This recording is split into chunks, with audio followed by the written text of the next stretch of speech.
Kamera dia jelek. Tengok ni. Saya Nick Ahmad Nordin. Hai. Okay, sekarang kita orang tengah berhenti rehat dekat Pagoh. Lepas tu semua dah macam di toilet dah, settle. Sekarang kita orang nak minum jap sebelum meneruskan perjalanan. Tak perlu kata apa-apa. Tak perlu kata apa-apa. Tak perlu kata apa-apa. Tak perlu kata apa-apa. Tak perlu kata apa-apa. Mi rebus Johor Pagoh.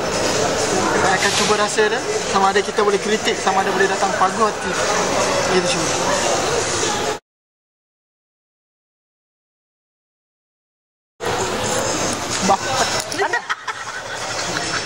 Bodoh lah. Sabar, tak ada masalah. Baik. Baru lagi Saya cadangkan. tuang dalam mulut bang. Lepas ni, kalau menghala ke JB, singgahlah ke Pagoh untuk makan mi rebus Mutiara JB.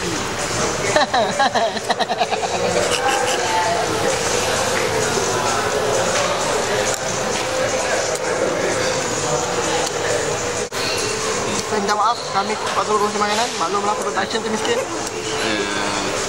Sekarang saya nak cuba makan yang koyak order ni. Oh, mi rebus Mi rebus Mutiara JB Pagoh.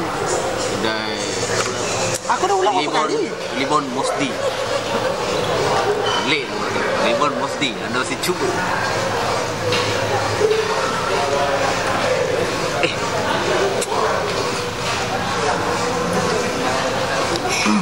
Rasa kelibon tu.